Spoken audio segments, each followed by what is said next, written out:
Querido amigo, o nosso objetivo hoje é estudarmos a primeira parte do capítulo 9 de Hebreus, sendo que ainda teremos mais 2 estudos nesse mesmo capítulo. O texto que vamos considerar hoje é Hebreus 9, 1 a 10. E como dissemos anteriormente, o autor enfatiza novamente a superioridade da nova sobre a antiga aliança, mostrando-nos com mais intensidade e com maior amplitude a ineficácia da antiga aliança. Ao demonstrar a necessidade dessa reformulação, no verso 10, por exemplo, ele diz claramente que haveria um tempo oportuno de reforma.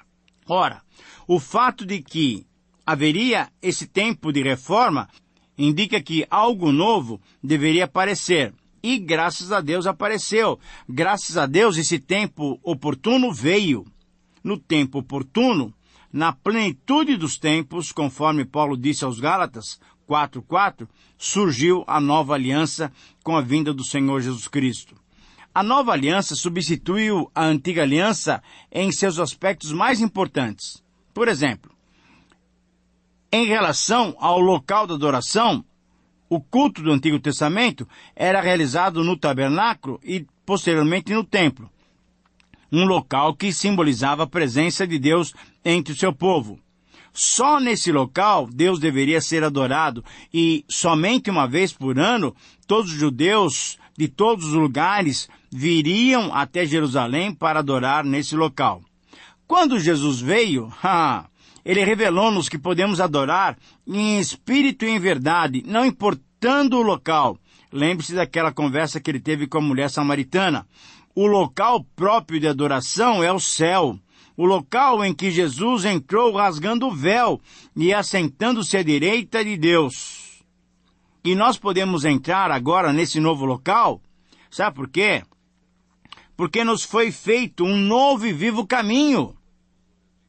Em segundo lugar, em relação ao sacerdócio, percebemos que os sacerdotes do Antigo Testamento eram humanos, eram pecadores e por isso eram mortais. Por isso deveriam ser substituídos rotineiramente. Mas no Senhor Jesus Cristo temos um novo sacerdócio. Jesus é o sumo sacerdote divino, impecável e eterno. Um sacerdote insubstituível, porque ninguém mais se compara a ele.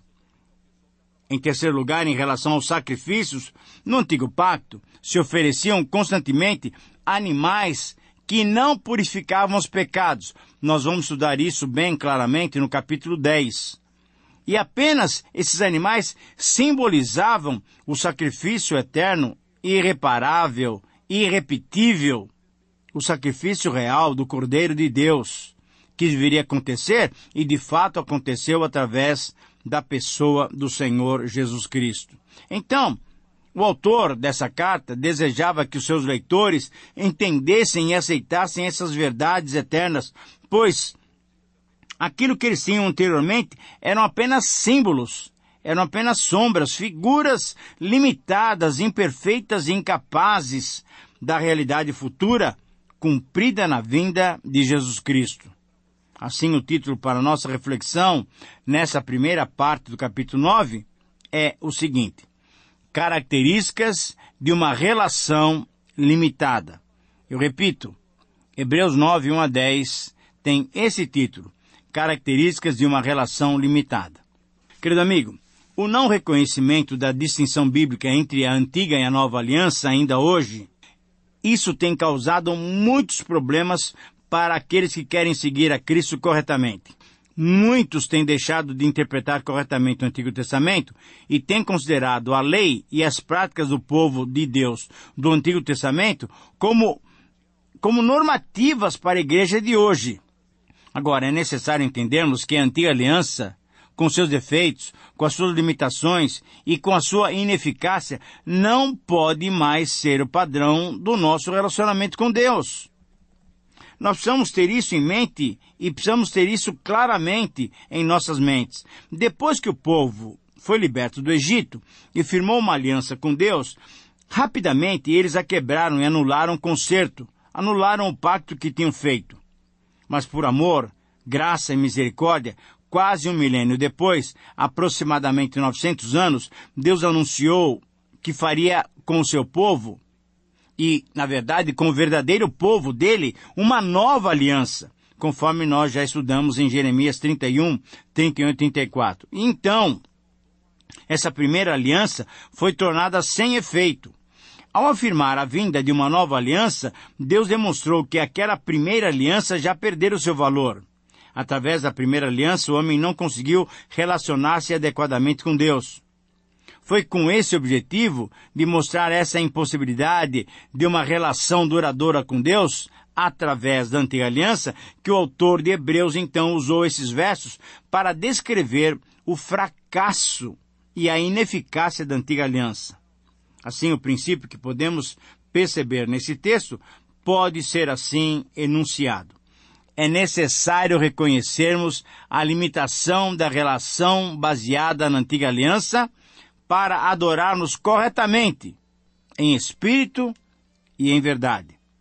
Eu repito, esta é a frase que extraímos do texto de Hebreus 9, 1 a 10, que é o princípio normativo para aplicarmos em nossas vidas. Anote aí se você tiver condições. É necessário reconhecermos a limitação da relação baseada na antiga aliança para adorarmos corretamente em espírito e em verdade. Então, nesse texto, nós encontramos 7 características da relação limitada que nos faz buscar a verdadeira adoração, que nos faz buscar a nova aliança. Vamos ler o texto bíblico para nos assegurarmos dessas características. Diz assim a palavra de Deus: Ora, a primeira aliança também tinha preceitos de serviço sagrado e o seu santuário terrestre. Com efeito, foi preparado o tabernáculo, cuja parte interior, onde estavam o candeeiro e a mesa e a exposição dos pães, se chama o santo lugar. Por trás do segundo véu se encontrava o tabernáculo, que se chama o Santo dos Santos, ao qual pertencia o quê? Um altar de ouro para incenso e a arca da aliança totalmente coberta de ouro, na qual estava uma urna de ouro contendo maná, o bordão de Arão, que floresceu, e as tábuas da aliança. E sobre ela os querubins de glória, que com a sua sombra cobriam o propiciatório. Dessas coisas, todavia, não falaremos agora pormenorizadamente. Ora, depois de tudo isso, assim preparado, continuamente, entram no primeiro tabernáculo os sacerdotes para realizar os serviços sagrados. Mas no segundo, isso é, no Santo dos Santos, somente o sumo sacerdote, ele sozinho uma vez por ano, não sem sangue que oferece por si mesmo e pelos pecados de ignorância do povo. Querendo com isso dar a entender o Espírito Santo que ainda o caminho do santo lugar não se manifestou, enquanto o primeiro tabernáculo continua erguido. É isso uma parábola para a época presente. E, segundo esta, se oferecem tanto dons como sacrifícios, embora estes, no tocante à consciência, sejam ineficazes para aperfeiçoar aquele que presta culto, os quais não passam de ordenanças da carne, baseadas somente em comidas, bebidas e diversas ablusões, impostas até o tempo oportuno de reforma. Hebreus 9, 1 a 10. Muito bem, agora podemos detalhar essas 7 características da relação limitada que a antiga aliança proporcionou, levando-nos então a buscar a nova aliança. A primeira característica dessa relação limitada é que a sua realização acontecia num santuário terreno. Veja o versículo 1. Conforme estudamos no Pentateuco, o santuário estava dentro do tabernáculo e era um lugar deste mundo, era um santuário deste mundo. Quando comparamos esse verso com o versículo 11, que estudaremos no próximo programa, verificamos a inferioridade desse santuário diante da magnitude do santuário real e verdadeiro. Esse, da antiga aliança, era apenas uma sombra daquele que era real. Esse santuário foi construído conforme o modelo mostrado a Moisés. Conforme o apóstolo Paulo, o tabernáculo, a lei, as ordenanças para o culto tiveram seu valor e seu tempo, porém eram sombra ou representação do verdadeiro, como os demais elementos da antiga aliança.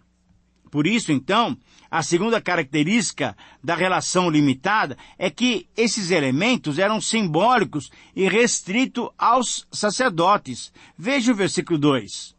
Nesse verso percebemos que, apesar de se tratar de um santuário feito pelos homens, era uma coleção de objetos, uma série de elementos, de utensílios, colocados em ordem, e não em qualquer lugar e de qualquer jeito. Não, havia um simbolismo. Era muito grande, inclusive, na ordem e na relação desses objetos. Então, neste santo lugar, os sacerdotes entravam todos os dias para desenvolverem as suas tarefas. Nesse verso temos a menção do candeeiro, da mesa e dos pães da proposição.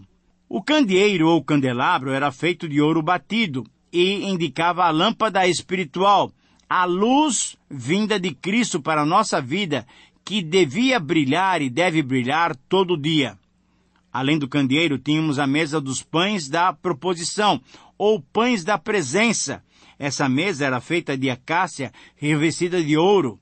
E sobre essa mesa, então, eram colocados 12 pães divididos em 2 colunas de 6, simbolizando a presença de Deus para todas as tribos, e deveriam ser trocados a cada sábado. O pão representava a vida. Os 12 pães, um para cada tribo, revelavam a dedicação que todo o povo deveria dar a Deus. Querido amigo, esses elementos eram simbólicos, apenas apontando para a realidade que ainda viria e assim comprovavam a limitação da antiga aliança. A terceira característica dessa relação limitada é que os seus elementos, os elementos da antiga aliança, eram simbólicos e isolados, vistos apenas anualmente.